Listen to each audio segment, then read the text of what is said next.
Mari kita sedikit mengulik ke belakang, Prof. Karena Anda orang yang berada di kekuasaan sudah lama. Pernah menjadi Menteri Pertahanan di masa Gus Dur ya. Pertanyaan sederhananya begini. Dalam sejarah politik modern kita pasca reformasi, pernah nggak Anda ada rezim yang melakukan hal yang sama yang sudah sampai pada tahapan yang sangat berisiko seperti ini? Oh, enggak pernah. Enggak pernah. Di zaman Gus Dur enggak pernah. Kalau sebab reformasi, di zaman reformasi misalnya ya undang-undang pemilu itu kan zaman Pak Habibie. Yeah. Oh, itu sangat demokratis. Pelaksanaannya pun sangat demokratis. Zaman Gus Dur enggak pernah mainkan undang-undang, membuat undang-undang apa atau mencabut undang-undang apa hanya untuk meloloskan keinginan politik Gus Dur. Pak SBY juga sama, Bu Mega juga enggak pernah melakukan hal-hal seperti itu. Kalau dalam rangka undang-undang. Artinya tidak ada rekayasa melalui mekanisme undang-undang? Oh, tidak ada. Prof Mahfud, itu kayak membuat Prof Mahfud belakangan ini kita simak semakin sering mengkritik Pak Jokowi. Dan kritiknya semakin hari makin keras, Pak. Ya, Saya memperhatikan awal-awal Bapak mengatakan bahwa ini bisa mencederai demokrasi. Belakangan Bapak mengatakan saya tidak percaya lagi pada Pak Jokowi. Iya. Sedalam itu kemarahan Anda? Iya sudah, karena ini sudah keterlaluan. Jadi begitu waktu Gibran sudah diputus, dia oleh MK diputus boleh calon gitu ya. Kemudian saya katakan karena ini putusan peradilan kan harus diikuti. Putusan pengadilan itu meskipun salah kan harus diikuti kan. Ya MK sudah mutus, sudah diikuti. Yeah. Tapi itu jelas salah, karena apa kemudian MK memutuskan pencalonan Gibran itu pelanggaran etik yang berat, bukan hanya pelanggaran etik berat. Sehingga Hakim Anwar Usman itu karena membiarkan MK dimasuki orang lain, gitu, dimasuki kekuatan lain, dipecat kan, diberhentikan sebagai ketua. Nah, tapi keterpilihan Gibran itu, kebolehan Gibran ini kan tidak bisa diganggu gugat. Kalau enggak, kalau hanya karena MK lalu Gibran batal, kan kacau kan agenda pemilu. Saya biarin, saya bicara dulu secara halus kita ikuti, tapi hakimnya salah gitu. Habis begitu saya nunggu juga kan, nunggu keputusan MK terakhir tentang siapa yang menang, siapa yang kalah. Begitu diumumkan kita kalah, saya sendiri wah ini udah enggak bisa gitu dalam hati ya. Tapi konstituen minta digugat, ya saya ikuti aja dulu, ikuti dulu. Nah sudah itu saya mulai mengingatkan jangan main-main dengan hukum. Kok sudah bicara biasa seperti dulunya, saya biasanya kompromi ambil jalan tengah kan. Ini supaya dimaklumi ini terjadi gini, ayo negara jalan harus gini. Ini rupanya Pak, secara politik ya, Pak Mulyono itu semakin parah mainnya. Pak Jokowi maksudnya kan? Iya. Kenapa? Kok kemudian main lagi di Mahkamah Agung? Wah. Tapi ini confirm Pak ya, bahwa itu semua desain dari... Iya diyakini secara politik. Diyakini secara politik. Iya kan? Gimana caranya seorang Hakim Agung memutus sesuatu yang menurut undang-undang hanya boleh dibatalkan oleh Mahkamah Konstitusi. Lalu menjadi konform bahwa salah keputusan Mahkamah Agung ini ketika MK memutus bahwa itu bukan urusan Anda. Ini udah benar nih undang-undang, kan menjadi konform. Bahwa itu ada permainan. Nah, siapa yang main lalu itu analisis politik kan. Betul. Dia bisa nunjuk orang begitu, tapi analisis politik itu memungkinkan karena yang paling berkepentingan di situ memang keluarga Pak Jokowi. Bahkan si Kaisang bilang, "Oh, saya siap calon." Kan gitu kan. Bahkan sebelum diberitakan pergi ke dengan apa namanya private jet ke Amerika itu kan dia masih mau deklarasi di Jawa Tengah. Di Jawa Tengah kan dia siap deklarasi. Nah, sebelum itu lagi dia sudah menyatakan saya siap menjadi calon baik melawan Ridwan Kamil maupun melawan Anies untuk Jakarta. Oh, masih ada tuh rekamannya semua. Artinya dia yang berkepentingan dengan itu semua. Nah, maka saya bilang, waduh, ini sudah parah sehingga saya meningkatkan tensi saya. Saya ini harus lebih belak-belakan bahwa ini permainan. Ya, permainan yang sudah menjadi pergunjingan orang tapi pura-pura tidak dengar kan? Ya, karena belakangan Pak orang melihat kok Prof Mahfud begitu sekarang ya. Dulu termasuk orang yang selalu mengapresiasi Pak Jokowi begini-begini, tapi kok apa karena dia kalah pilpres bukan karena itu ya? Buat Anda semata-mata kan saya meyakinkan dulu publik, saya menerima kekalahan ini. Begitu divonis, saya menerima kekalahan ini. Kemana-mana saya bilang, sudah Pak Prabowo menang, Gibran, Sudah, gitu kan. Itu untuk meyakinkan publik dulu bahwa secara hukum saya sudah oke. Tetapi sekarang sebagai warga negara saya melihat kok seperti ini nih.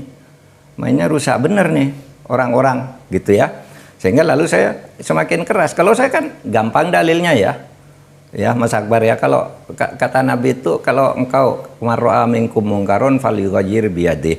Kalau kamu melihat kemungkaran, betulkan dia dengan kekuasaanmu. Kalau kamu sudah tidak punya kekuasaan, betulkan dia dengan lisanmu. Lalu kalau kamu sudah tidak berani dengan lisan, maka berdoalah kamu agar orang itu dicegah oleh Allah. Maka itulah yang paling rendah, doa itu ya. Nah saya ini ambil yang kedua ini, saya lisan. Lisan pakai nada netral, tidak didengar, keras saja sekalian. Iya kan? Iya. Keras saja sekalian. Iya. Kan saya nothing tulus kan. Saya ilan apa? Saya lawan. Ini untuk masyarakat gitu. Saya sudah nyatakan saya sudah kalah gitu. Kita terima itu, Prof.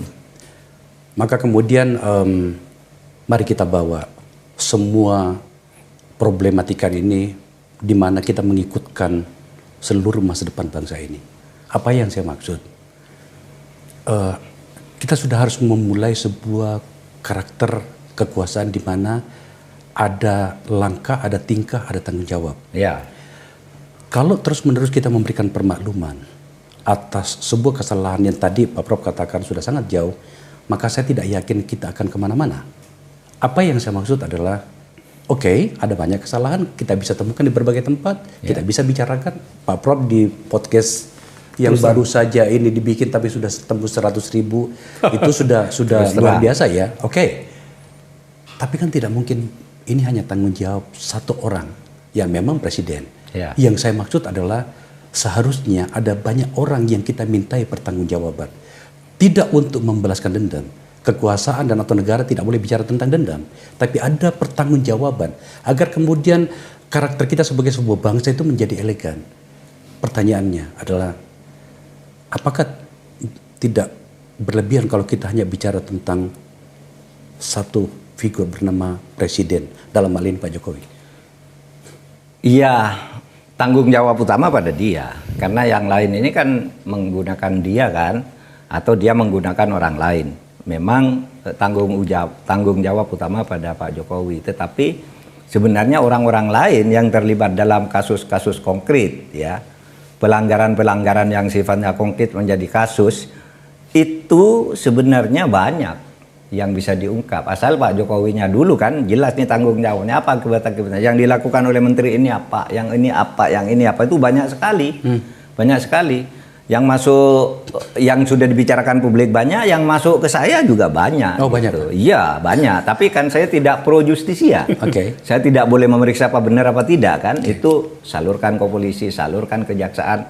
Nggak jalan ya. Kita fungsinya koordinasi. Dan memang kejaksaan, kepolisian di samping pertimbangan politik kasusnya banyak sekali kan. Dan ini menyangkut orang-orang yang gede lah gitu ya. Oleh sebab itu menurut saya, karena begini, penegakan hukum itu sebenarnya tergantung pada political will seorang presiden. Itu kuncinya. Kalau presiden, saya tidak melihat Pak Jokowi punya political will selama ini. Karena laporan-laporan sudah sering masuk, bahkan saya pernah laporan sendiri tentang beberapa kasus bersama Pak Luhut pula saya lapor. Iya nanti dia tidak jalan juga. Ketika Pak Mahfud menjadi Menko Polhukam. Iya, saya pernah bersama Pak Luhut menghadap presiden, ini Pak, ini, iya, gitu aja, nggak jalan juga, gitu. Nah, itu yang saya katakan ada political will. Nah, oleh sebab itu kita berharap Pak Prabowo ini punya political will untuk ini. Oke, kita tahu negara tidak boleh hancur, tidak boleh terlalu gaduh. Ada yang diseleksi dulu agar ke depannya itu orang tidak seenaknya menjadi pemerintah, menjadi menteri. Ini seleksi aja gitu, tanpa juga mengganggu apa namanya modal politiknya Pak Prabowo. Dia sebagai presiden bisa mengarahkan, ini political will saya, sikat gitu. Apalagi dia bilang mau menyediakan dana besar-besaran kan untuk pemberantasan korupsi, gitu kan? Orang lari ke koruptor, yang lari ke lubang semut pun saya kejar, kan begitu. Ya nggak usah ke lubang semut, ada semua rumahnya bisa dicari gitu. yang terjadi sekarang ini. Kalau enggak gitu, kalau kompromi lagi dengan apa namanya permisif lah ya. Permisif sih masih mending. Kalau menurut saya bukan hanya permisif ya. Terkadang kalau didorong lalu disandera gitu kan nggak boleh itu. Iya. Kalau permisif itu mungkin ya sudah lah. Gitu. Soal political will yang disampaikan tadi itu mirip dengan apa yang disampaikan oleh Wakil Ketua KPK kemarin. Alex Marwata mengatakan bahwa jangan berharap akan ada perbaikan dalam pemberantasan korupsi atau berharap terlalu banyak kepada KPK kalau tidak ada political will dari Presiden. Ya. Di sisi mana yang selama ini? Itu kan maknanya bahwa selama ini tidak ada atau tidak cukup political will dari Presiden. Di mana itu? Sebenarnya kalau political will Presiden terhadap KPK itu gampang. Biarkan aja KPK bekerja. Nggak usah diganggu, itu aja. Nggak usah dibantu lah, tapi jangan diganggu. Itu banyak akan produktif KPK. Selama ini perasaan kita ini dilaporkan KPK, ya kadang-kala isu-isunya dan isu itu juga dikatakan oleh orang KPK sendiri kan, saya dipanggil ke istana lah, saya dimarahi ini kan sudah orang KPK sendiri. Ya, bahkan mantan ketua KPK di tempat saya, Pak Agus Raharjo, itu bercerita bahwa dia bahkan sampai dibentak dan dipukulin meja untuk sebuah kasus dulu gitu. Waktu dia sebagai ketua KPK. Baru satu artinya kasus. Terkonfirmasi cerita ini. Iya. Jadi KPK itu harusnya didorong, malah saya berharap Presiden yang akan datang ini Pak Prabowo menganggap KPK itu teman dia, tangannya dia untuk menegakkan hukum gitu agar dia enak bekerja, mengatur negara ini gitu. Nah selama ini saya merasa KPK tidak dibantu juga.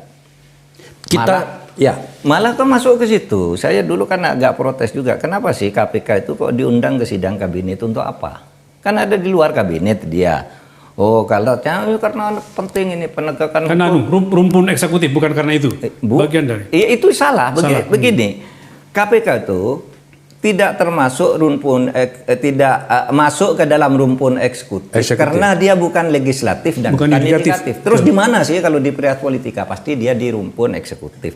Tapi rumpun eksekutif itu sendiri ada yang independen dari presiden, dari kabinet. Banyak. KPU misalnya, kan tidak pernah diundang rapat KPU. Diundang untuk rapat konsultasi tapi bukan rapat kabinet. Komnas HAM tidak pernah diundang juga. Harus kirim surat untuk konsultasi, itu pun jadwalnya kadang-kala molor, nggak jelas gitu. Kenapa kalau KPK lalu punya jadwal hadir sidang paripurna gitu? Maksudnya biar saling mendengar. Kalau saling mendengar undang semua dong. Yang setara dengan KPK itu kan banyak gitu. Kenapa yang lain tidak? Kan sama-sama masuk rumpun eksekutif gitu. Nah, itu yang dulu saya bilang, kenapa sih KPK kok diundang?